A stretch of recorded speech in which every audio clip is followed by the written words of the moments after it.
പ്രിയ വിദ്യാർത്ഥികളെ, അറിവാണ് ആയുധം. ആഴത്തിലിറങ്ങി നമ്മൾ ടോപ്പിക് പഠിക്കുമ്പോൾ അവിടെ നിന്നും ഏത് ടൈപ്പ് ഓഫ് ക്വസ്റ്റ്യൻസ് വന്നാലും നമുക്കത് മാർക്കായിട്ട് കൺവേർട്ട് ചെയ്യാൻ സാധിക്കും. ഇനി നിങ്ങൾ PSC അല്ലെങ്കിൽ UPSC പോലെയുള്ള പരീക്ഷകൾക്ക് പ്രിപ്പയർ ചെയ്യുകയാണെങ്കിൽ നമ്മുടെ സിലബസിൽ പറഞ്ഞിട്ടുള്ള കാര്യങ്ങൾ അത് പത്രങ്ങളിൽ, കറണ്ട് അഫയേഴ്സിലോ അല്ലെങ്കിൽ മറ്റ് ആനുകാലിക മാധ്യമങ്ങളിലോ പ്രത്യക്ഷപ്പെടുമ്പോൾ അത് പരീക്ഷയിൽ ചോദിക്കാൻ വളരെയധികം സാധ്യതയുള്ള ഒരു ക്വസ്റ്റ്യൻ ആയിട്ട് മാറുകയാണ്. ഉദാഹരണത്തിന് ഗവർണർ നമ്മുടെ സിലബസിലുള്ള ഒരു ടോപ്പിക് ആണല്ലേ ഗവർണർ. അതൊരു സുപ്രീം കോടതി നമ്മുടെ സിലബസിൽ ഉള്ളതാണ്, കോൺസ്റ്റിറ്റ്യൂഷനകത്ത് ഉള്ളതാണ്. ഇത് രണ്ടും ഇപ്പോൾ പത്രത്തിൽ കത്തി നിൽക്കുകയാണ്. Because Tamil Nadu governor Shri RN രവിയെ സുപ്രീം കോടതി നഖശികാന്തം വിമർശിച്ചിരിക്കുകയാണ്. അദ്ദേഹത്തിന്റെ വീറ്റോ പവർ ഉപയോഗിക്കുന്ന കാര്യത്തിലാണ് ഈ വിമർശനം സംഭവിച്ചിട്ടുള്ളത്. ഈ കോണ്ടെക്സ്റ്റിൽ നമുക്ക് ഓൾറെഡി ഈ ചോദ്യം വന്നിട്ടുണ്ട്. ഡോക്ട്രൈൻ ഓഫ് റിപ്പഗ്നൻസി എന്താണെന്നുള്ള ചോദ്യം ഓൾറെഡി PSC ചോദിച്ചിട്ടുണ്ട്. അതുപോലെ തന്നെ ഇനി വരാൻ പോകുന്ന PSC UPSC പരീക്ഷകൾ ആർട്ടിക്കിൾ 200 എന്താണ്, 201 എന്താണ്, റിപ്പഗ്നൻസിയുടെ തത്വം എന്താണ്, അതല്ലെങ്കിൽ ഗവർണറുടെ വീറ്റോ പവർ എങ്ങനെയാണ്, ഇത്തരത്തിൽ ചോദ്യങ്ങൾ നമുക്ക് പ്രതീക്ഷിക്കാം. അതുകൊണ്ട് തന്നെ ഈ ടോപ്പിക്സ് ഒക്കെ വളരെ ബേസിക് ലെവൽ മുതൽ അഡ്വാൻസ്ഡ് ലെവൽ വരെ നമ്മൾ ഇന്നങ്ങ് അരച്ച് കലക്കി പഠിക്കാൻ പോവുകയാണ്. ശ്രദ്ധിക്കുക, ആഴത്തിലുള്ള അറിവ് തന്നെയാണ് മത്സര പരീക്ഷകളിൽ നമ്മുടെ കയ്യിലുള്ള ഏറ്റവും ശക്തമായ ആയുധം. സോ നേരെ നമുക്ക് ഈ ഒരു ടോപ്പിക്കിലേക്ക് പോവാം. ഇന്നത്തെ ക്ലാസ് നോട്ട്സ് എപ്പോഴും പറയുന്ന പോലെ നമ്മുടെ ടെലിഗ്രാം ചാനൽ നിങ്ങൾക്ക് അവൈലബിൾ ആയിരിക്കും. ചാനലിന്റെ ലിങ്ക് ഞാൻ കമന്റ് സെക്ഷനിൽ പിൻ ചെയ്തേക്കാം കേട്ടോ. അപ്പൊ ചാനലിൽ അംഗങ്ങളാവുക. ഡെയിലി രാവിലെ അവിടെ തരുന്ന ഫ്രീ മോക്ക് ടെസ്റ്റും ഇത്തരത്തിലുള്ള PDF നോട്ട്സും ഒക്കെ യൂട്ടിലൈസ് ചെയ്യുക. പരീക്ഷയിൽ ഉറപ്പായി നിങ്ങളുടെ മാർക്ക് കൂട്ടാൻ സഹായിക്കുന്നതായിരിക്കും. അപ്പോൾ നേരെ നമുക്ക് നമ്മുടെ ടോപ്പിക്കിലേക്ക് പോവാം. അതായത് ഗവർണർ അല്ലെ, ഗവർണർ ആണ് ഒരു സംസ്ഥാനത്തിന്റെ എക്സിക്യൂട്ടീവിന്റെ തലവൻ എന്ന് പറയുന്നത്. കേന്ദ്രത്തിൽ പ്രസിഡന്റ് ആണെങ്കിൽ സംസ്ഥാനത്തിലേക്ക് വരുമ്പോഴത്തേക്കും ഗവർണറാണ്. ഗവർണറിനും താഴെയുള്ളൂ ചീഫ് മിനിസ്റ്റർ നമ്മുടെ ഓർഡർ ഓഫ് പ്രസിഡൻസ് വെച്ച് നോക്കുമ്പോൾ. ഇവിടെ ഗവർണറിന്റെ ഏറ്റവും പ്രധാനപ്പെട്ട കർത്തവ്യം, ധർമ്മങ്ങളിൽ ഒന്നെന്ന് പറയുന്നത് നിയമസഭകൾ പാസ്സാക്കുന്ന ബില്ലിൽ ഒപ്പിട്ട ബില്ലിനെ നിയമമാക്കി മാറ്റുക എന്നുള്ളതാണ്. ബിക്കോസ് ഏതൊരു സ്റ്റേറ്റിനും ഫംഗ്ഷൻ ചെയ്യണമെങ്കിൽ ശക്തമായിട്ടുള്ള നിയമങ്ങൾ വേണം. ഈ നിയമം പാസ്സാക്കുന്നത് നിയമനിർമ്മാണ സഭ അല്ലെങ്കിൽ നിയമസഭ എന്ന് പറയും. പക്ഷെ നിയമസഭ പാസ്സാക്കുന്ന ഒരു ബില്ല് ഗവർണർ ഒപ്പിട്ടെങ്കിൽ മാത്രമേ ആ ബിൽ നിയമമാവുകയുള്ളൂ. അപ്പൊ ഗവർണർ ഒപ്പിട്ടില്ലെങ്കിലോ ബില്ലിന്റെ കാര്യം കട്ടപ്പുകയാവും. നമുക്കത് നിലവിൽ അല്ലെങ്കിൽ പ്രാബല്യത്തിൽ വരുത്താൻ ഒക്കത്തില്ല. ഈ ഒരു കോണ്ടെക്സ്റ്റിലാണ് മിക്കവാറും എല്ലാ സംസ്ഥാനങ്ങളിലും ഗവർണറും ചീഫ് മിനിസ്റ്ററും തമ്മിൽ ഉടക്ക് നടക്കുന്നത്. ചീഫ് മിനിസ്റ്റർ വളരെ കഷ്ടപ്പെട്ട് നിയമസഭയെ കൊണ്ട് ബില്ല് പാസ്സാക്കിക്കും, ഗവർണർ അത് ഒപ്പിടത്തില്ല. അങ്ങനെ അവർക്കിടയിൽ ക്ലാഷ് വരും. കേരളത്തിൽ നമ്മൾ കണ്ടതാണത്. ആ കോണ്ടെക്സ്റ്റിലായിരുന്നു പണ്ട് ചോദ്യം വന്നത്. ഇതിപ്പം കുറച്ചും കൂടെ നാഷണൽ മീഡിയ അറ്റൻഷൻ തമിഴ്നാട് ഗവർണറിന്റെ കാര്യത്തിൽ വന്നിട്ടുണ്ട്. അപ്പം കൂടുതൽ ഇമ്പോർട്ടന്റ് ആണ് ഈ ടോപ്പിക് എന്ന് പറയുന്നത്. സോ അടുത്ത കാലത്ത് സുപ്രീം കോടതി ഈ ഒരു വിഷയം ഏറ്റെടുത്തു. ബിക്കോസ് തമിഴ്നാട്ടില് അവിടുത്തെ ലെജിസ്ലേറ്റീവ് അസംബ്ലി ബില്ലുകൾ പാസ്സാക്കും, ഗവർണറും ഗവൺമെന്റും തമ്മിൽ ഉടക്കാണ്. അതുകൊണ്ട് തന്നെ 3 വർഷത്തിൽ കൂടുതലായിട്ട് ഗവർണർ പല ബില്ലുകളും ഒപ്പിട്ടിട്ടില്ല. അതുകൊണ്ട് തന്നെ ചുമ്മാ ബില്ലുകൾ കെട്ടിക്കിടക്കുവാണ്. ഇതൊക്കെ ഒപ്പിട്ട് നിയമമാക്കിയെങ്കിൽ മാത്രമേ ഇത് നമുക്ക് എക്സിക്യൂട്ട് ചെയ്യാൻ പറ്റത്തുള്ളൂ. അപ്പോ സുപ്രീം കോടതി പറയുന്നുണ്ട് ഗവർണർ കാണിക്കുന്നത് കോൺസ്റ്റിറ്റ്യൂഷൻ ഒരു വയലേഷൻ ആണ്, അല്ലെങ്കിൽ ഗവർണർ കാണിക്കുന്നത് ശരിയല്ല. ഗവർണറിന്റെ ഫംഗ്ഷൻസിൽ ഒന്നാണ് ഒപ്പിടുക എന്നുള്ളത്. ചുമ്മാ ഉടക്കി നിൽക്കാതെ നിയമനിർമ്മാണത്തിന്റെ ഭാഗമാവുക അല്ലെങ്കിൽ ബില്ലുകൾ ഒപ്പിട്ട് നിയമമാക്കി മാറ്റണം എന്ന് സുപ്രീം കോടതി ഗവർണർ ഡയറക്ഷൻ കൊടുത്തിട്ടുണ്ട്. ഈ കോണ്ടെക്സ്റ്റിൽ ഗവർണറിന്റെ വീറ്റോ പവറുകൾ നമുക്കൊന്ന് പഠിക്കേണ്ടിയിരിക്കുന്നു. ബിക്കോസ് ന്യൂസിൽ കത്തി നിൽക്കുന്ന 2 ആർട്ടിക്കിളാണ് ആർട്ടിക്കിൾ 200 ആർട്ടിക്കിൾ 201. ഈ 2 ആർട്ടിക്കിളിന്റെ ബലത്തിലാണ് ഗവർണർ ഈ കളിയൊക്കെ കളിക്കുന്നത്. സോ നമുക്ക് നേരെ നമ്മുടെ ഗവർണറിന്റെ വീറ്റോ പവറിലേക്ക് പോകും. വീറ്റോ പവർ എന്ന് വെച്ചാൽ എന്താ അർത്ഥം? വീറ്റോ ചെയ്യുക എന്ന് വെച്ചാൽ എന്താ? ഒരു കളക്റ്റീവായിട്ട് എടുത്തൊരു തീരുമാനത്തിനെ നമുക്ക് എതിർക്കാം, അതാണ് വീറ്റോ എന്ന് ഉദ്ദേശിക്കുന്നത്. നമ്മൾ എതിർത്ത് കഴിഞ്ഞാൽ, വീറ്റോ ചെയ്ത് കഴിഞ്ഞാൽ പിന്നെ ആ തീരുമാനം ഒരിക്കലും നടപ്പിൽ വരുത്താൻ ഒക്കത്തില്ല. അതാണ് നിയമസഭ ഒരു ബില്ല് പാസ്സാക്കുന്നു, ഗവർണർ വീറ്റോ ചെയ്യുക, ഈ ബില്ല് വേണ്ടെന്ന് പറയുകയാണെങ്കിൽ ബില്ല് അതോടുകൂടി അവസാനിക്കും. അതാണ് ഇവിടുത്തെ സിസ്റ്റം എന്ന് പറയുന്നത്. കേന്ദ്രത്തിലാണെങ്കിൽ പ്രസിഡന്റിനാണ് വീറ്റോ പവർ ഉള്ളത്, എക്സിക്യൂട്ടീവ് വീറ്റോ പവർ എന്ന് പറയും. അപ്പം ഈ കാര്യങ്ങളൊക്കെ കോൺസ്റ്റിറ്റ്യൂഷണൽ ചർച്ച ചെയ്യുന്നത് ആർട്ടിക്കിൾ 200 സംസ്ഥാനത്തിന്റെ കേസിൽ. ഓക്കെ, ഗവർണറിന്റെ വീറ്റോ പവറിനെ ഒക്കെ പറ്റി ചർച്ച ചെയ്യുന്ന ആർട്ടിക്കിൾ 200 ആർട്ടിക്കിൾ 200 അണ്ടറിൽ ഗവർണറിന്റെ കയ്യിൽ ഒരു ബില്ല് കിട്ടിക്കഴിഞ്ഞാൽ, ബില്ല് നിയമസഭ പാസ്സാക്കുന്നത് തന്നെ വലിയൊരു ലോങ് പ്രോസസ്സാണ്. അത്രയും ഒരു ലോങ് പ്രോസസ്സ് കഴിഞ്ഞ് ബില്ല് ഗവർണറിലേക്ക് കിട്ടുന്നു. ഗവർണർ ഒപ്പിട്ടെങ്കിൽ മാത്രമേ ബില്ല് നിയമമാകത്തുള്ളൂ. പക്ഷെ ഗവർണറിലേക്ക് കിട്ടുന്ന ആ സമയം ഗവർണറിന് ആർട്ടിക്കിൾ 200 അനുസരിച്ച് 4 ഓപ്ഷൻസ് ഉണ്ട്. നമുക്ക് പരീക്ഷയിൽ 4 ഓപ്ഷൻസ് ഉണ്ടല്ലോ, ഏതെങ്കിലും ഒരെണ്ണമാണല്ലോ ചൂസ് ചെയ്യാൻ പറ്റുക. അതുപോലെ തന്നെ ഒരു ബില്ല് ഗവർണറുടെ കയ്യിൽ കിട്ടുമ്പോൾ ഗവർണറിന് 4 പ്രധാനപ്പെട്ട ഓപ്ഷൻസ് ഉണ്ട്. അതിനകത്ത് ഏതെങ്കിലും ഓരോ ഓപ്ഷൻ ഗവർണറിന് ചൂസ് ചെയ്യാം. പൊതുവെ ചെയ്യേണ്ടുന്ന രീതി എങ്ങനെയാണെന്ന് വെച്ച് കഴിഞ്ഞാൽ, ബില്ല് കൈ കിട്ടുന്നു, ബിൽ ഒപ്പിട്ട് കൊടുക്കണം. അതാണ് ഒന്നാമത്തെ option, giving assent to the bill. കാര്യം ഗവർണർ എന്ന് പറയുന്നത് ഒരിക്കലും ഒരു ഡെമോക്രാറ്റിക് ബോഡി അല്ല. കേന്ദ്ര സർക്കാരാണ് ഓരോ സംസ്ഥാനത്തും ഗവർണറിനെ അപ്പോയിന്റ് ചെയ്യുന്നത്. അപ്പം ജനാധിപത്യ വ്യവസ്ഥയിൽ എന്താണ് ചെയ്യേണ്ട രീതി? ജനങ്ങൾ തിരഞ്ഞെടുത്ത ലെജിസ്ലേറ്റീവ് അസംബ്ലി അവര് പാസ്സാക്കുന്ന ഒരു ബില്ല് ഗവർണർ എന്ത് ചെയ്യുക, ഒരു ഫോർമാലിറ്റിയുടെ പുറത്ത് ഒപ്പിട്ട് കൊടുക്കുക, ബില്ലിനെ നിയമമാക്കുക. അതാണ് പൊതുവെ ചെയ്യേണ്ടുന്ന ഒരു കാര്യം. അപ്പൊ അങ്ങനെ തന്നെയാണ് മിക്കവാറും സംഭവിക്കാറുള്ളത്. ഗവർണർ ഒപ്പിട്ട് കൊടുക്കും. ഈ കേസിൽ സീനൊന്നുമില്ല, ബില്ല് നിയമമായി, നോ ഇഷ്യൂസ് അറ്റ് ഓൾ. പക്ഷേ ഇനി ഞാൻ പറയാൻ പോകുന്ന 3 ഓപ്ഷൻസിൽ ഏതെങ്കിലും ഒന്ന് ഗവർണർ തെരഞ്ഞെടുത്തു കഴിഞ്ഞാൽ അവിടെയാണ് സീൻ കോൺട്ര ആവാൻ പോകുന്നത്. നമുക്ക് അടുത്ത 3 ഓപ്ഷൻസ് നോക്കാം. അതായത് ഗവർണർ ഒരു ഒടക്ക് മൂഡിലാണെങ്കിൽ, ഒരു റെബൽ മോഡിലാണെങ്കിൽ ഗവർണർ എന്ത് ചെയ്യുന്നു, ഒരു ആബ്സല്യൂട്ട് വീറ്റോ യൂസ് ചെയ്യും. ആബ്സല്യൂട്ട് എന്ന് വെച്ചാൽ എന്താണ് അർത്ഥം? പരമമായത്, അതിനപ്പുറത്തോട്ടൊന്നും ഇല്ല. അതാണല്ലോ ആബ്സല്യൂഷൻ അല്ലെ ആബ്സല്യൂട്ട് എന്നൊക്കെ പറയുന്ന വാക്കിന്റെ അർത്ഥം. ഇതാണ് രണ്ടാമത്തെ ഓപ്ഷൻ. അതായത് ഗവർണർ ആബ്സല്യൂട്ട് വീറ്റോ ചൂസ് ചെയ്യും. അതായത് ഗവർണറിന്റെ കൈ ബില്ല് കിട്ടുന്നു, ബില്ല് ഗവർണർ വിത്ത്ഹോൾഡ് ചെയ്യുന്നു.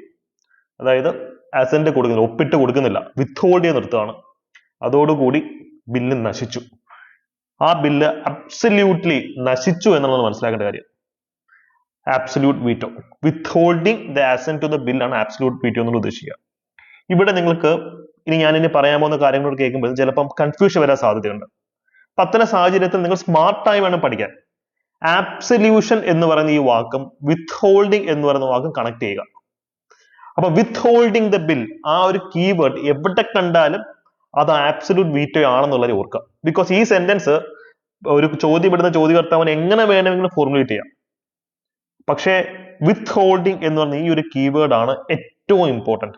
അപ്പൊ ആ സ്റ്റേറ്റ്മെന്റ് അത് വിത്ത്ഹോൾഡിംഗ് എന്നൊരു കീവേഡ് ഉണ്ടെങ്കിൽ അത് ആബ്സല്യൂട്ട് വീറ്റോയുമായി ബന്ധപ്പെട്ടതായിരിക്കുമെന്ന് നിങ്ങൾക്ക് ഊഹിക്കാൻ സാധിക്കണം. അപ്പൊ സ്മാർട്ടായിട്ട് തന്നെ പഠിക്കാം. സോ ആബ്സല്യൂട്ട് വീറ്റോ ഉപയോഗിച്ച് കഴിഞ്ഞാൽ ഗവർണർ ബില്ല് പിടിച്ചു വെക്കുകയാണ്, വിത്ത്ഹോൾഡ് ചെയ്യുകയാണ്. അതോടുകൂടി ആ ബിൽ അവിടെ മരിച്ചു, അതിനി ഒരു പുനർജീവനമില്ല. Bill ends there.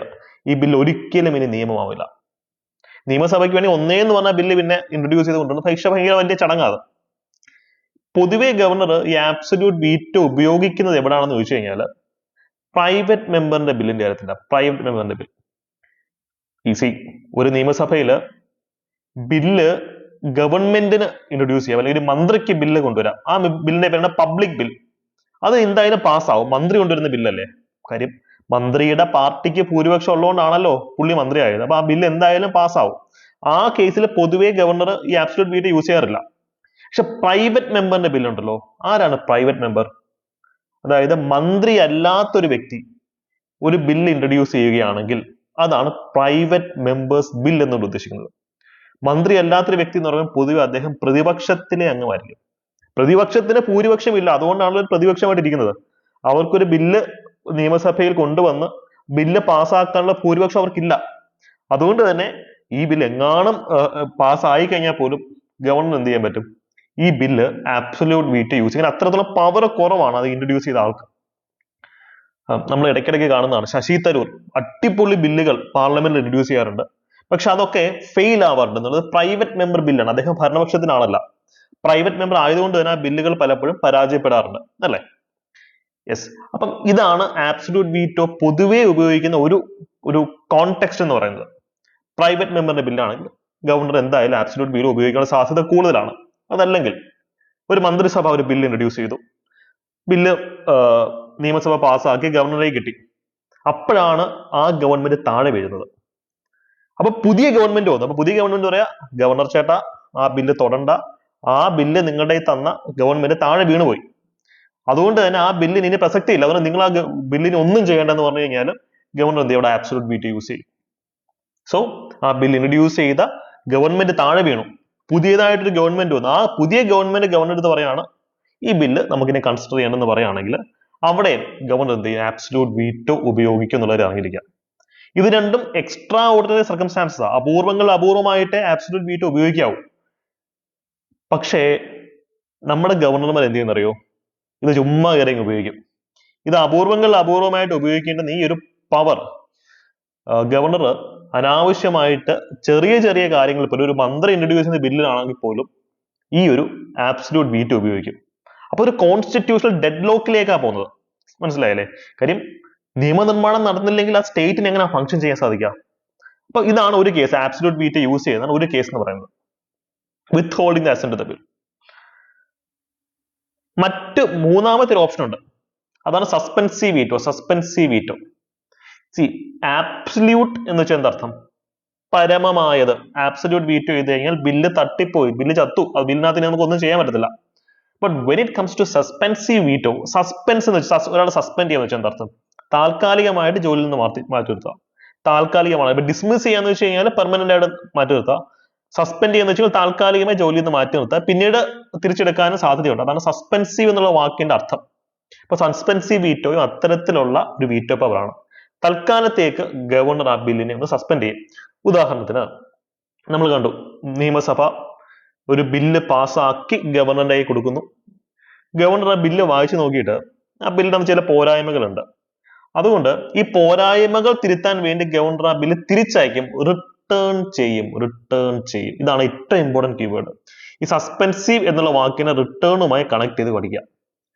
നമ്മൾ നേരത്തെ കണ്ടു, വിത്ത് ഹോൾഡിംഗ് എന്ന് പറയുന്ന വാക്കിനെ ആബ്സല്യൂട്ട് വീറ്റോയുമായി കണക്ട് ചെയ്യുക. അതുപോലെ തന്നെ സസ്പെൻസീവ് എന്ന് പറയുന്ന വാക്കിനെ റിട്ടേൺ എന്ന് പറയുന്ന കീവേഡോട് കണക്ട് ചെയ്യുക. ഇവിടെ ഗവർണർ ബില്ല് ഇങ്ങനെ വിത്ത് ഹോൾഡ് ചെയ്ത് വെക്കുകയല്ല, ബില്ല് തിരിച്ചയച്ചു, റിട്ടേൺ ചെയ്തു. എന്തിനാ? For reconsideration. ആ ബില്ലിനകത്ത് കുറച്ച് പ്രശ്നങ്ങളുണ്ട്, നിങ്ങൾ ബില്ലൊന്ന് പഠിച്ചിട്ട് ഈ പ്രശ്നങ്ങളൊന്ന് മാറ്റിയിട്ട് താ എന്ന് പറയും. അതാണ് ഗവർണർ കൊടുത്തയക്കുകയാണ്. അപ്പൊ സ്റ്റേറ്റ് അസംബ്ലി എന്ത് ചെയ്യും? ഒന്നുകിൽ ആ ബില്ല് വായിച്ച് നോക്കിയിട്ട് ഗവർണർ പറഞ്ഞ മാറ്റങ്ങളൊക്കെ വരുത്തിയിട്ട് ബില്ല് ഒന്നും കൂടെ ഗവർണർ തിരിച്ചയക്കും, അല്ലെ? അസംബ്ലി ഒന്നും കൂടെ അത് പാസ് ചെയ്യും. അതല്ലെങ്കിൽ ഗവർണർ പറഞ്ഞ സജഷൻസ് ഒന്നും സ്വീകരിക്കാതെ തന്നെ നിയമസഭ എന്ത് ചെയ്യും? ആ ബില്ല് ഒന്നും കൂടെ പാസ്സാക്കിയിട്ട് തിരിച്ചയക്കും. രണ്ട് കേസിലാണെങ്കിലും ഗവർണർ ഒപ്പിട്ട് കൊടുത്തേ പറ്റൂ. പിന്നെ ഗവർണർ മറ്റൊരു ഓപ്ഷൻ ഇല്ല. സസ്പെൻസീവ് വീറ്റോ യൂസ് ചെയ്ത് കഴിഞ്ഞാൽ ഗവർണറുടെ കിട്ടുന്ന ബില്ല് ഗവർണർ നിയമസഭയ്ക്ക് തിരിച്ചയക്കുന്നു. നിയമസഭ ആ ബില്ല് റീകൺസിഡർ ചെയ്തിട്ട് ഒന്നും കൂടെ തിരിച്ചയക്കുമല്ലോ ഗവർണറിന് ഒപ്പിടാനായിട്ട്. അത്തരത്തിൽ റിട്ടേൺ ചെയ്ത് കഴിഞ്ഞാൽ ഗവർണറിന് ആ ബില്ലിൽ ഒപ്പിടുക എന്നുള്ളത് മാത്രമേ മാർഗമുള്ളൂ, വേറെ ഒരു മാർഗവും ഇല്ല. അതാണ് ഇപ്പൊ നിങ്ങൾ ആലോചിക്കും, അപ്പം ഗവർണർ പറഞ്ഞ സജഷൻസ് അല്ലെങ്കിൽ പറഞ്ഞ റെക്കമെൻഡേഷൻസ് വരുത്താതെ ആ ബില്ല് തിരിച്ചയച്ചാലും ഗവർണർ ഒപ്പിടണോ? ഒപ്പിട്ടേ പറ്റത്തുള്ളൂ. അതാണ് അതിന്റെ ഒരു സിസ്റ്റം. അതുകൊണ്ട് തന്നെ ഗവർണർ പൊതുവെ സസ്പെൻസീവ് വീറ്റോ യൂട്ടിലൈസ് ചെയ്യാറില്ല. ഒരു ബില്ലിനെ കൊല്ലണമെങ്കിൽ ഗവർണർ പൊതുവെ ആബ്സല്യൂട്ട് വീറ്റോ ആണ് യൂസ് ചെയ്യാറുള്ളത്. അല്ലെങ്കിൽ പോക്കറ്റ് വീറ്റോ എന്നത് വേറൊരു കോൺസെപ്റ്റ് ഉണ്ട്, നമുക്ക് പിന്നെ പഠിക്കാം. സസ്പെൻസീവ് വീറ്റോ കാര്യം റിട്ടേൺ അടിച്ചു വന്നു കഴിഞ്ഞാൽ ഗവർണർ ഒപ്പിടാൻ നിർബന്ധിതനാവുമല്ലോ, അതാണ് അതിന്റെ പ്രശ്നം. പക്ഷെ ഇതിനൊരു എക്സെപ്ഷൻ ഉണ്ട് കേട്ടോ, മണി ബിൽ. സംസ്ഥാനത്തിന്റെ കേസിലെ മണി ബില്ലുകൾ ഗവർണർക്ക് ഒരിക്കലും റിട്ടേൺ ചെയ്യാൻ ഒക്കത്തില്ല. മനസ്സിലായല്ലോ? അപ്പൊ ഒരു മണി ബിൽ കൈ കിട്ടുകയാണെങ്കിൽ ഗവർണർ ഒന്നുകിൽ ഒപ്പിട്ട് കൊടുക്കാം, അല്ലെങ്കിൽ നമ്മൾ നേരത്തെ ആബ്സല്യൂട്ട് വീറ്റോ യൂസ് ചെയ്യാം. ഈ സസ്പെൻസീവ് വീറ്റോ മണി ബില്ലിന്റെ കാര്യത്തിൽ അവൈലബിൾ അല്ല എന്നുള്ള കാര്യം ഓർക്കാം. അപ്പൊ ഞാനൊരു ചെറിയ ചോദ്യം ചോദിക്കട്ടെ, പ്രസിഡന്റിന് മണി ബിൽ തിരിച്ചയക്കാൻ പറ്റുമോ? പറ്റത്തില്ല. Money bill at no point of time നമുക്ക് തിരിച്ചയക്കാൻ ഒക്കത്തില്ല. മണി ബില്ലിന്റെ കാര്യം അങ്ങനെ തന്നെ പഠിച്ചു വയ്ക്കാം. ഓക്കെ, കോൺസ്റ്റിറ്റ്യൂഷൻ അമെന്റ്മെന്റ് ബില്ലിന്റെ കാര്യത്തിലോ അതിലും പ്രസിഡന്റിന് വീറ്റോ പവർ ഒന്നുമില്ല. ഗവർണറിനും കോൺസ്റ്റിറ്റ്യൂഷൻ ഭേദഗതി ബില്ലിന്റെ കാര്യത്തിൽ ഒരു വീറ്റോ പവർ ഇല്ല. നമുക്ക് പിന്നെ വിശാലമായിട്ട് അതൊക്കെ പിന്നെ പഠിക്കാം, ജസ്റ്റ് അസോസിയേറ്റ് ചെയ്ത് പറഞ്ഞു എന്നേ ഉള്ളൂ. നമ്മുടെ ഇന്നത്തെ വിഷയം അതൊന്നും അല്ല. സസ്പെൻസീവ് വീറ്റോ മണി ബില്ലിന്റെ അകത്ത് അവൈലബിൾ അല്ല എന്നുള്ളത് ഓർത്തിരിക്കും. ബിക്കോസ് മണി ബില്ല് നിയമസഭയിൽ ഇൻട്രൊഡ്യൂസ് ചെയ്യുന്നത് തന്നെ ഗവർണറിന്റെ റെക്കമെൻഡേഷന് പുറത്താണ്. അപ്പൊ ഗവർണർ പറഞ്ഞിട്ട് കൊണ്ടുവന്ന ബില്ല് ഗവർണർ തന്നെ വീറ്റോ ചെയ്ത് കളയുന്നതിനകത്ത് ഒരു ഔചിത്യക്കുറവുണ്ട്, അല്ലെ? ഉൾട്ടയായി മാറും. അതുകൊണ്ട് തന്നെ അങ്ങനെ പൊതുവെ ചെയ്യാറില്ല സസ്പെൻസീവ് വീറ്റോ. പക്ഷെ ഏറ്റവും പ്രശ്നക്കാരൻ നേരത്തെയാണ് ആബ്സല്യൂട്ട് വീറ്റോ ആണ് ഏറ്റവും വലിയ പ്രശ്നക്കാരൻ. ഇനി ഇതൊന്നുമല്ല, പോക്കറ്റ് വീറ്റോ എന്നത് മറ്റൊരു കോൺസെപ്റ്റ് ഉണ്ട്. ഇതാണ് ഏറ്റവും വലിയ ഇതാണ് ഭരണഘടനയുടെ ഏറ്റവും വലിയ ന്യൂനതകളിൽ ഒന്ന്. ഇതാണ് പല സ്ഥലത്തും പല പല ലൂപ്പ് ഹോൾസും ഉണ്ട്, അല്ലെ? പോക്കറ്റ് വീറ്റോ എന്ന് വെച്ച് കഴിഞ്ഞാൽ ഗവർണറിന്റെ കയ്യിൽ ഒരു ബില്ല് കിട്ടുകയാണ്, ഗവർണർ ആ ബില്ല് എടുത്ത് പോക്കറ്റിനകത്ത് ഒരു ആക്ഷനും എടുക്കത്തില്ല, വിത്ത്ഹോൾഡ് ചെയ്യത്തുമില്ല, സസ്പെൻഡ് ചെയ്യത്തുമില്ല, ഒരു തേങ്ങയും ചെയ്യില്ല, ചുമ്മാ എടുത്ത പോക്കറ്റ് ഇട്ടിരിക്കുകയാണ്. ഇതാണ് സുപ്രീം കോടതിയെ പലപ്പോഴും ചൊടിപ്പിക്കുന്നത്. അതായത് 3 കൊല്ലമായി തമിഴ്നാട്ടിലെ പല ബില്ലുകളും ഗവർണറുടെ കയ്യിരിക്കുക, ഗവർണർ അത് വിത്ത്ഹോൾഡും ചെയ്തിട്ടില്ല, സസ്പെൻഡും ചെയ്തിട്ടില്ല പല ബില്ലുകളും. ഇത് എന്താണ് ഈ കാണിക്കുന്നത്? സസ്പെൻഡ് ചെയ്ത് കഴിഞ്ഞാൽ നമുക്ക് റിട്ടേൺ അടിച്ച ബില്ല് പാസ്സാക്കാം. വിത്ത്ഹോൾഡ് ചെയ്ത് കഴിഞ്ഞാൽ പിന്നെ നിയമസഭയ്ക്ക് വേണമെങ്കിൽ എന്ത് ചെയ്യാം, ചലഞ്ച് ചെയ്യുകയും പുതിയ ബില്ല് ഇൻട്രൊഡ്യൂസ് ചെയ്യുകയും ചെയ്യാം. ഇത് ചുമ്മാ എടുത്ത് പോക്കറ്റ് ഇട്ടേക്കാണ്. സസ്പെൻസീവ് വീറ്റോയും ഇല്ല, അബ്സല്യൂട്ട് വീറ്റോ ഇല്ല, പോക്കറ്റ് വീറ്റോ എന്ന അവസ്ഥ ഇതാണ്. Governor neither ratifies nor reject the bill. Governor അതിനകത്ത് ഒരു ആക്ഷനും എടുക്കുന്നത്, ഇത് പോക്കറ്റ് ഇട്ടിട്ടങ്ങിരിക്കും. സസ്പെൻഡ് ചെയ്യത്തില്ല, ഒന്നും ചെയ്യത്തില്ല. ഇതിന്റെ മെയിൻ റീസൺ എന്താണെന്നറിയോ? ഇപ്പൊ അമേരിക്കയിലൊക്കെ ആണെങ്കിൽ ഒരു ബില്ല് പ്രസിഡന്റ് ആയി കിട്ടിക്കഴിഞ്ഞാൽ ഇത്ര ദിവസത്തിനകം ബില്ലിനകത്തൊരു തീരുമാനം എടുക്കണം എന്ന് അവിടെ നിയമമുണ്ട്. ഇന്ത്യയിൽ അങ്ങനെ ഒരു ടൈം ലിമിറ്റ് ഇല്ല. ഗവർണറിന്റെ കയ്യിൽ കിട്ടുന്ന ബില്ല് ഗവർണറിന് എന്ത് വേണമെങ്കിലും ചെയ്യാം, എത്ര കാലം വേണമെങ്കിൽ നോക്കിക്കൊണ്ടിരിക്കാം, ഒന്നും ചെയ്യണ്ട, ചുമ്മാ നോക്കി ബില്ല് ഇങ്ങനെ കണ്ട് ആസ്വദിച്ചുകൊണ്ടിരിക്കാം. ഇത് വലിയ പ്രശ്നമാണെന്ന് ആലോചിക്കുക. നിയമസഭയിൽ ബില്ല് പാസ്സാകുന്നു, ഗവർണർ അത് ഇങ്ങനെ പോക്കറ്റിൽ ഇട്ടുകൊണ്ട് ഇരുന്ന് കഴിഞ്ഞാൽ എന്തെങ്കിലും നടക്കുമോ? കോൺസ്റ്റിറ്റ്യൂഷണൽ ഡെഡ് ലോക്കിലേക്കാണ് അത് പോകുന്നത്. How can A federal state works like that? അത് UPSC നമുക്ക് ചോദ്യം വരുന്ന ഈ ഒരു പെർസ്പെക്റ്റീവിലാണ് പലപ്പോഴും. ഇഷ്യൂസ് പെർട്ടൈനിങ് ടു ഫെഡറലിസം, അല്ലെ? ഇന്ത്യൻ ഫെഡറൽ സിസ്റ്റത്തിനെ ബാധിക്കുന്ന പ്രശ്നങ്ങളിൽ ഒന്നാണിത്. സ്റ്റേറ്റ് PSCയിൽ നമുക്ക് ഈ ഒരു നിലവാരത്തിലാണ് ഇപ്പൊ ചോദ്യങ്ങൾ വരുന്നത്. സോ പോക്കറ്റ് വീറ്റോ എന്നൊരു കോൺസെപ്റ്റ് ഉണ്ട് എന്നുള്ളവർ അറിഞ്ഞിരിക്കാം. മറ്റേ വീറ്റോയുടെ അസോസിയേറ്റ് ജസ്റ്റ് ഒന്ന് പറഞ്ഞു എന്നേ ഉള്ളൂ. ഇപ്പോഴത്തെ പ്രശ്നം ഇതൊക്കെയാണ്. ഇതൊന്നുമല്ല, മറ്റൊരു ഇഷ്യൂ ഉണ്ട്. നാലാമതുള്ള മറ്റൊരു ഓപ്ഷൻ ഉണ്ട്. To reserve the bill for the consideration of president. നമ്മൾ ഒന്നാമത്തെ ഓപ്ഷൻ എന്താ ഗവർണറിന്റെ പറഞ്ഞത്? ഒരു ബില്ല് കൈ കിട്ടുമ്പോൾ ഗവർണറിന് 4 ഓപ്ഷൻ ആണല്ലോ. ഒന്നാമത്തെ ഓപ്ഷൻ എന്തായിരുന്നു? ബില്ലിൽ ഒപ്പിട്ട് കൊടുക്കുക. രണ്ടാമത്തെ ഓപ്ഷൻ ബില്ല് വിത്ത്ഹോൾഡ് ചെയ്യുക. മൂന്നാമത്തെ ഓപ്ഷൻ ബില്ല് സസ്പെൻഡ് ചെയ്യുക, അല്ലെങ്കിൽ ഈ പറഞ്ഞ പോക്കറ്റിൽ ഇട്ടുകൊണ്ടിരിക്കുക. നാലാമത്തെ ഓപ്ഷനാണ് ഈ കൂട്ടത്തിൽ ഏറ്റവും ഡേഞ്ചറസ്. ബില്ലുകൾ ഗവർണർ എന്ത് ചെയ്യുന്നറിയോ? ഗവർണർ അതിനകത്ത് ഒരു തീരുമാനം എടുക്കത്തില്ല, പകരം പ്രസിഡന്റിന് അയച്ചു കൊടുക്കും. പ്രസിഡന്റ് എന്ന് പറയുമ്പോൾ ഇന്ത്യയിലെ ഏറ്റവും ശക്തനായ ഭരണാധികാരികളിൽ ഒരാളാണ്. ഇന്ത്യയുടെ എക്സിക്യൂട്ടീവിന്റെ തലവനാണ്. അപ്പൊ ഗവർണർ കൈ ഒഴിയും. ഈ ബില്ല് ഗവർണർ പ്രസിഡന്റിന് അയച്ചെടുത്താൽ പ്രസിഡന്റ് ഇനി തീരുമാനം എടുക്കട്ടെ എന്നുള്ള രീതിയിൽ പ്രസിഡന്റിന് അയച്ചെടുത്തിട്ട് ഗവർണർ കൈ കഴുകി അങ്ങിരിക്കും. അതാണ് നാലാമത്തെ option, to reserve the bill for the consideration of the president. ചില കാര്യത്തിൽ ഇത് ചെയ്യണം. ഉദാഹരണത്തിന് നമ്മുടെ കോൺസ്റ്റിറ്റ്യൂഷൻ മൊറാലിറ്റിയിൽ പറയുന്നൊരു കാര്യമാണ്. ഇപ്പൊ ഒരു ബില്ല് കോൺസ്റ്റിറ്റ്യൂഷനെ നെഗറ്റീവായിട്ട് ബാധിക്കുന്നു എന്ന് തോന്നുമ്പോൾ, നാളെ കേരളം ഒരു ബില്ല് പാസ്സാക്കുകയാണ്, കേരളത്തിന്റെ ഔദ്യോഗിക മതമായിട്ട് ജൈനിസത്തിനെ കേരളം പ്രഖ്യാപിക്കാതിരിക്കട്ടെ, അത് ഇന്ത്യൻ ഭരണഘടനയ്ക്കെതിരാണ്. കാര്യം ഇന്ത്യൻ ഭരണഘടന സെക്യുലർ ആണ്, അതിന് മതത്തിന് സ്ഥാനമില്ല. അപ്പം കേരളം ചെയ്യുന്നത് എന്താ? ഞാൻ ഉദാഹരണം പറയുന്നതാണ്. കേരളം ചെയ്യുന്നത് എന്താ? ഭരണഘടനയ്ക്ക് വിരുദ്ധമായിട്ടുള്ള ബില്ല് പാസ്സാണ്. അപ്പൊ ഗവർണർ അത്തരം സാഹചര്യത്തിൽ ഈ ബില്ല് എന്ത് ചെയ്യും? പ്രസിഡന്റിന് അയച്ചു കൊടുക്കും. അപ്പം കോൺസ്റ്റിറ്റ്യൂഷനെ ബാധിക്കുന്ന ബില്ലുകൾ ഗവർണർ പ്രസിഡന്റിന് അയച്ചു കൊടുക്കും. അതല്ലെങ്കിൽ ഹൈക്കോടതികളുടെ പവർ, അല്ലെ? ഹൈക്കോടതികളുടെ പവറിനെ മോശമായിട്ട് ബാധിക്കുന്ന ഒരു സംസ്ഥാന ബില്ല് ഉണ്ടെങ്കിൽ അതും ഗവർണർ പ്രസിഡന്റിന് അയച്ചു കൊടുക്കും. അതല്ലെങ്കിൽ ഇപ്പൊ ചില നിയമങ്ങൾ, കേന്ദ്ര സർക്കാരിന്റെ നിയമങ്ങളുണ്ട്. ഫോർ എക്സാമ്പിൾ എഡ്യൂക്കേഷൻ എന്ന് പറയുന്ന സബ്ജക്ട് കൺകറന്റ് ലിസ്റ്റ് കിടക്കുന്ന സബ്ജക്റ്റാണ്. അപ്പൊ കേന്ദ്രത്തിനും സംസ്ഥാനത്തിനും അവിടെ നിയമങ്ങൾ നിർമ്മിക്കാം. അപ്പൊ ഈ നിയമം പരസ്പരം ക്ലാഷ് ആയി എന്ത് ചെയ്യും? ഒരു സബ്ജക്റ്റിൽ 2 അതോറിറ്റീസ് ചട്ടങ്ങൾ അല്ലെങ്കിൽ നിയമങ്ങൾ ഉണ്ടാക്കുമ്പോൾ അത് പരസ്പരം കോൺഫ്ലിക്റ്റിൽ വന്നു കഴിഞ്ഞാൽ പ്രശ്നമല്ലേ? അപ്പൊ അത്തരം സാഹചര്യത്തിൽ ഗവർണർ എന്ത് ചെയ്യും? അത് പ്രസിഡന്റിനായിരിക്കും, പ്രസിഡന്റായി തീരുമാനം എടുക്കുക. അപ്പൊ ഇത്തരം സാഹചര്യത്തിലൊക്കെയാണ് ഗവർണർ പൊതുവെ നിയമങ്ങൾ പ്രസിഡന്റിന് റെഫർ ചെയ്യുന്നത്. ഇപ്പൊ തമിഴ്നാട്ടിൽ സംഭവിച്ചതാ, ചില ബില്ലുകൾ ഗവർണർ പ്രസിഡന്റിന് അയച്ചു കൊടുത്തു. അപ്പൊ സുപ്രീം കോടതി എന്തിനാ നിങ്ങൾ പ്രസിഡന്റിന് അയച്ചു കൊടുക്കുന്നത്, നിങ്ങൾക്ക് തന്നെ ചെയ്താൽ പോരെ? അപ്പം ഇവിടെ ഗവർണറിന് വേണ്ടി ഹാജരായത് അറ്റോർണി ജനറൽ ആണ്, ഇന്ത്യയിലെ ഹയസ്റ്റ് ലോ ഒഫീഷ്യൽ. സർക്കാരിന്റെ ഏറ്റവും വലിയ വക്കീലാണ് അറ്റോർണി ജനറൽ എന്ന് പറയുന്നത്. അപ്പൊ അറ്റോർണി ജനറൽ പറഞ്ഞൊരു കാര്യം അതാണ്, there is an issue regarding, issue pertaining repugnancy. ഈ വാക്കൊന്നും കേട്ട് ഞെട്ടണ്ട. ഈ ഘടാൽഘടീന വാക്കുകൾക്ക് ലുക്ക് മാത്രമേ ഉള്ളൂ. നമ്മൾ പറഞ്ഞു വരുമ്പോൾ ഭയങ്കര ഈസി ആയിരിക്കും ആ വാക്കുകളൊക്കെ. അതായത് നമ്മൾ ഇവിടെ കണ്ടല്ലോ, സെൻട്രൽ ലോസ്, കേന്ദ്രം നിർമ്മിച്ച നിയമങ്ങളും സംസ്ഥാനം നിർമ്മിക്കുന്ന നിയമങ്ങളും തമ്മിൽ ക്ലാഷ് ഉണ്ടെങ്കിൽ എന്ത് സംഭവിക്കും? ഗവർണർ ആ ബില്ല് പ്രസിഡന്റിന് റെഫർ ചെയ്യും. അപ്പൊ പ്രസിഡന്റ് തീരുമാനം എടുക്കുന്ന എപ്പോഴും ഈ ഡോക്ട്രിൻ ഓഫ് റിപ്പഗ്നൻസിയുടെ ബേസിസിൽ ആർട്ടിക്കിൾ 254 പറയുന്ന ഒരു കാര്യമാണ്. സെക്രട്ടേറിയറ്റ് അസിസ്റ്റന്റിന്റെ മെയിൻസിന്റെ സിലബസിൽ ഇത് ഉണ്ട് കേട്ടോ. അതായത് സെൻട്രൽ സ്റ്റേറ്റ് റിലേഷൻ, അതായത് ലെജിസ്ലേറ്റീവ് റിലേഷൻ എന്ന സബ് ഹെഡിങ്ങിനകത്ത് നമുക്ക് ഇത് പഠിക്കാം കേട്ടോ. Concept of doctrine of റിപ്പഗ്നൻസി.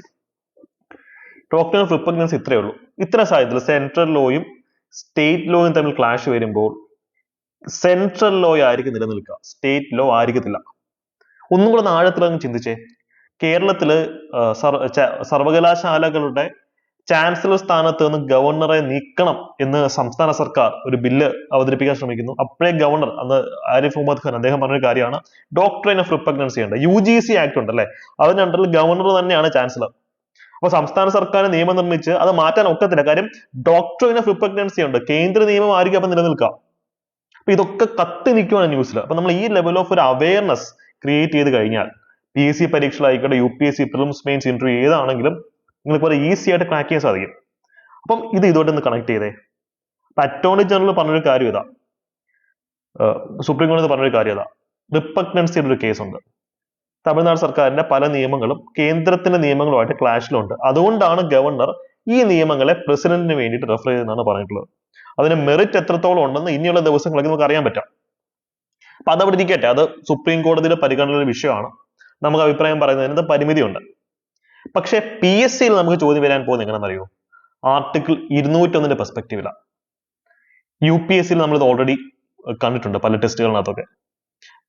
So article 200 നമ്മൾ എന്താ കണ്ടത്? ഒരു ബില്ല് കൈ കിട്ടുമ്പോൾ ഗവർണറിന് എന്തൊക്കെ ഓപ്ഷൻസ് ആണുള്ളത്? 4 ഓപ്ഷൻസ് ആയിരുന്നു ഉണ്ടായിരുന്നത്, അത് നമ്മൾ കണ്ടു. ഇനി നമുക്ക് നോക്കാനുള്ളത്, ഗവർണർ ഒരു ബില്ല് പ്രസിഡന്റിന് റെഫർ ചെയ്യുമ്പോൾ പ്രസിഡന്റിന് എന്തൊക്കെയാണ് അതിൽ ചെയ്യാൻ പറ്റുന്നത്, പ്രസിഡന്റിന്റെ മുമ്പിലുള്ള ഓപ്ഷൻസ് എന്തൊക്കെയാണെന്ന് വിശദീകരിക്കുന്ന article 201. When a bill is reserved by the governor for the consideration of the president have 3 alternatives before him, only 3. ഗവർണറിന്റെ കേസിൽ 3 ഉണ്ടായിരുന്നു, പ്രസിഡന്റിന്റെ കേസിൽ ഗവർണർ കേസിൽ 4 ഉണ്ടായിരുന്നു, പ്രസിഡന്റിന്റെ കേസിൽ 3 മാത്രമേ ഉള്ളൂ. ഒന്നാമത്തെ ഓപ്ഷൻ എന്താ? ഗവർണർ ചെയ്ത് ഗവർണറിനെ പഠിച്ചു കഴിഞ്ഞാൽ പിന്നെ പ്രസിഡന്റിനെ പഠിക്കാൻ എളുപ്പമാണ്. അതിന്റെ തനിയാവർത്തനമാണ് താഴേക്ക് വരുമ്പോൾ. ഗവർണറിന്റെ ആദ്യത്തെ ഓപ്ഷൻ എന്തായിരുന്നു? ബില്ല് കൈ കിട്ടുന്ന ബില്ല് ഒപ്പിട്ട് കൊടുക്കുക, നിയമമാക്കുക. അതുപോലെ തന്നെയാണ് പ്രസിഡന്റ് ബില്ല് കിട്ടുന്നു, ബില്ല് ഒപ്പിട്ട് കൊടുക്കുക, നിയമമാക്കുക. ഗവർണറിന്റെ രണ്ടാമത്തെ ഓപ്ഷൻ എന്താണ്? ആബ്സല്യൂട്ട് വീറ്റോ യൂസ് ചെയ്യുക. ഇവിടെയും പ്രസിഡന്റിന്റെ രണ്ടാമത്തെ ഓപ്ഷൻ ആബ്സല്യൂട്ട് വീറ്റോ തന്നെയാണ്. ഗവർണറിന്റെ മൂന്നാമത്തെ ഓപ്ഷൻ എന്തായിരുന്നു? ബില്ല് റിട്ടേൺ ചെയ്യുക, സസ്പെൻസീവ് വീറ്റോ യൂസ് ചെയ്യുക. ഇവിടെയും പ്രസിഡന്റിന്റെ മൂന്നാമത്തെ ഓപ്ഷൻ അത് തന്നെയാണ്. പക്ഷെ ഇവിടെ സസ്പെൻസീവ് വീറ്റോ യൂസ് ചെയ്യുമ്പോൾ ഗവർണറിനാണെങ്കിലും പ്രസിഡന്റിനാണെങ്കിലും മണി ബിൽ റിട്ടേൺ ചെയ്യാൻ ഒക്കത്തില്ല. നിങ്ങൾ ഇപ്പം തന്നെ പഠിച്ചു വെച്ചോ. At no point of time, at no circumstance, at no context a money bill can be return by the executive. അത് പ്രസിഡന്റ് ആയാലും ഗവർണർ ആണെങ്കിലും അതിന്റെ അവസ്ഥ ഏതാണ്? But it can be withheld. They can use absolute veto in that case, അല്ലെ? നമ്മൾ already കണ്ടതാണ്. So ഗവർണറിന്റെ കേസിലാണ് നമ്മൾ ഈ പറയുന്നത്. മണി ബിൽ അല്ലാന്നുണ്ടെങ്കിൽ പ്രസിഡന്റിന് ഗവർണറുടെ അടുത്ത് പറയാം റിട്ടേൺ അടിച്ചോ എന്ന് പറയാം. അങ്ങനെ റിട്ടേൺ അടിക്കും, സസ്പെൻസീവ് വീറ്റോ. പക്ഷെ ഇവിടെ ആ ബിൽ ഒന്നും കൂടെ പാസ്സാക്കി നിയമസഭ തിരിച്ചയക്കുകയാണെങ്കിൽ ഗവർണറിന് ഒപ്പിട്ട് കൊടുത്തേ പറ്റത്തുണ്ടായിരുന്നുള്ളൂ. നമ്മൾ നേരത്തെ കണ്ടു സസ്പെൻസീവ് വീറ്റോയുടെ കേസിൽ നിയമസഭാ ബിൽ ഒന്നും കൂടെ പാസ്സാക്കി തിരിച്ചയക്കുകയാണെങ്കിൽ governor should sign that bill. പക്ഷെ പ്രസിഡന്റിന് ആ ബാധ്യതയില്ല. പ്രസിഡന്റിന് ആ ബിൽ അപ്പോഴും ഒഴിവാക്കാം. അപ്പൊ ഗവർണറിനുള്ള ലിമിറ്റേഷൻ അതായിരുന്നു. ഞാൻ ഒന്നും കൂടെ ഒന്ന് പറഞ്ഞുതരാം, അത് വലിയ കോമഡിയാണ്. ഇവിടെ നേരത്തെ കേരളത്തിലെ പ്രശ്നം നടന്നപ്പോഴും നമ്മുടെ ബഹുമാനപ്പെട്ട ഗവർണർ ആരിഫ് മുഹമ്മദ് ഖാൻ പറഞ്ഞൊരു കാര്യം അതാ, കൂടുതൽ കളിച്ചാൽ ഞാൻ ഈ ബില്ല് പ്രസിഡന്റിന് റെഫർ ചെയ്യും. കാര്യം ആ ബില്ല് നമ്മുടെ ഗവർണർ തിരിച്ചയച്ചു കഴിഞ്ഞാൽ നിയമസഭാ ബിൽ ഒന്നും കൂടെ പാസ്സാക്കി തിരിച്ചയച്ചാൽ ഗവർണർ ഒപ്പിട്ട് കൊടുത്തേ വരത്തുള്ളൂ. പക്ഷെ പ്രസിഡന്റിന് അയച്ചുള്ള ഗുണം എന്താ? പ്രസിഡന്റ് തിരിച്ചയച്ചാലും പ്രസിഡന്റിന് പിന്നെ ഒപ്പിട്ട് കൊടുക്കാനുള്ള ബാധ്യത പ്രസിഡന്റിന് ഇല്ല. വളരെ ബ്രില്യന്റ് ആയിട്ടാണ് പൊളിറ്റിക്സ് വർക്ക് ചെയ്യുന്നത് പറയുന്നത് അതുകൊണ്ടാണ്, അല്ലെ? അപ്പം ഇതാണ് അതിന്റെ കേസിൽ വരുന്നത്, സസ്പെൻസീവ് വീറ്റോ. അപ്പൊ ഇത്രയും പ്രശ്നങ്ങളുണ്ട്. ഇപ്പൊ സുപ്രീം കോടതി ചോദിക്കുന്നതാ, അനാവശ്യമായി എന്തിനാ ഗവർണറെ ബില്ല് പ്രസിഡന്റിന് റെഫർ ചെയ്യുന്നത്? 3 കൊല്ലമായി പല ബില്ല് നിങ്ങളുടെ ആയിരിക്കും, നിങ്ങൾ എന്തിനാണ് അത് ഇങ്ങനെ വെച്ചുകൊണ്ടിരിക്കുന്നത്? നിങ്ങൾക്ക് അത് പാസ്, അല്ലെങ്കിൽ നിങ്ങൾ അത് സസ്പെൻസീവ് വീറ്റോയോ ആബ്സല്യൂട്ട് വീറ്റോ യൂസ് ചെയ്യും. ഗവർണർ ആബ്സല്യൂട്ട് വീറ്റോ ചുമ്മാ പോക്കറ്റ് ഇട്ടുകൊണ്ടിരിക്കുകയാണ്, പോക്കറ്റ് വീറ്റോ യൂസ് ചെയ്തുകൊണ്ടിരിക്കുകയാണ് പല ബില്ലിന്റെ കാര്യത്തിൽ. ഇതാണ് സുപ്രീം കോടതിയെ ചോദിപ്പിച്ചത്. അപ്പൊ ഈ കോണ്ടെക്സ്റ്റിൽ നമുക്ക് ധാരാളം ചോദ്യങ്ങൾ വരും. ഈ ഒരു കാര്യം കൂടെ ഞാൻ നേരത്തെ പറഞ്ഞ പോയിന്റ് ഇവിടെ കൊടുത്തിട്ട് ജസ്റ്റ് ഒന്ന് വായിച്ചു നോക്കാം. അപ്പം ഈ ഒരു നിലവാരത്തിൽ നമ്മൾ പഠിച്ചു തുടങ്ങുമ്പോൾ നമുക്ക് കഷ്ടപ്പെടാതെ ഇഷ്ടപ്പെട്ട് പഠിക്കാൻ പറ്റും, എക്സാമ്പിൾസ് വെച്ച്. ഇതൊക്കെ പത്രത്തിലുണ്ട്, നിങ്ങൾ പത്രം വായിച്ചാൽ, റെഗുലറായിട്ട് പത്രം വായിച്ചാൽ മതി. ഈ നിലവാരത്തിലുള്ള കോഴ്സുകൾ ഒരു അഫോർഡബിൾ കോഴ്സിന്റെ സ്ട്രക്ചറിൽ വേണമെങ്കിൽ ഞങ്ങളുടെ 10th +2 ഡിഗ്രി ലെവൽ, ഇപ്പം അസിസ്റ്റന്റ് സെയിൽസ്മാൻ അല്ലെങ്കിൽ 10th മെയിൻസ് മുതൽ Kerala administrative service, secretariat assistant, sub inspector എല്ലാ പരീക്ഷകൾക്കുള്ള ബാച്ച് ഞങ്ങൾക്ക് ഉണ്ട്. ഒരു അഫോർഡബിൾ ഫീസ് സ്ട്രക്ചർ ആണുള്ളത്. എല്ലാ ക്ലാസ്സും ഈ ഒരു നിലവാരത്തിലായിരിക്കും എടുക്കാം. പുതിയ പാറ്റേണിലുള്ള ക്ലാസ്സസ് ആണ്. യഥാർത്ഥ കോണ്ടെക്സ്റ്റ് തിരിച്ചറിഞ്ഞ് കഥകളിൽ കൂടെ അല്ലെങ്കിൽ കറണ്ട് അഫയേഴ്സിൽ കൂടെ ഉദാഹരണത്തിൽ കൂടെ നിങ്ങളെ പഠിപ്പിക്കാം. അതാകുമ്പോൾ നമ്മൾ പെട്ടെന്ന് മറക്കത്തില്ല, ഓർമ്മയിൽ ഇരുന്നോളൂ. സോ കമന്റ് സെക്ഷനിൽ പിൻ ചെയ്തിട്ടുള്ള ഈ നമ്പറിൽ കോൺടാക്ട് ചെയ്യുകയാണെങ്കിൽ നിങ്ങൾക്ക് ബാച്ചിന്റെ ഫുൾ ഡീറ്റെയിൽസ് മെന്റേഴ്സിന്റെ കയ്യിൽ നിന്ന് നേരിട്ട് തന്നെ ലഭിക്കുന്നതാണ്. ടെലിഗ്രാം വഴി കോൺടാക്ട് ചെയ്യും, അല്ലെങ്കിൽ നിങ്ങൾക്ക് വിളിക്കാം. അപ്പൊ നിങ്ങൾക്കുള്ളൊരു ഹോംവർക്ക് ഇതാണ് കേട്ടോ. നിങ്ങളുടെ ഹോംവർക്ക് ഇതാണ്. ഓഫീസ് ഓഫ് ഗവർണർ, ഗവർണറിന്റെ ഈ ഓഫീസ് നമ്മൾ ഏത് ഭരണഘടനയിൽ നിന്നാണ് കടം കൊണ്ടിട്ടുള്ളതെന്ന് കമന്റ് സെക്ഷനിൽ പറയാം. സോ ഇനി വരാൻ പോകുന്ന UPSC PSC പരീക്ഷകൾക്ക് നമുക്ക് അടിപൊളിയായിട്ട് തയ്യാറെടുക്കാം. ചാനൽ സബ്സ്ക്രൈബ് ചെയ്തിട്ടില്ലാത്ത ആൾക്കാർ സബ്സ്ക്രൈബ് ചെയ്യുക, കട്ടയ്ക്ക് കൂടെ നിൽക്കുക, ടെലിഗ്രാം കുടുംബാംഗങ്ങളാവാൻ ശ്രമിക്കുക കേട്ടോ. So all the best. അടുത്തത് ഈ വീഡിയോ ഏത് ടോപ്പിക്കിൽ വേണമെന്ന് നിങ്ങൾ കമന്റ് സെക്ഷനിൽ പറയാം. All the best, by.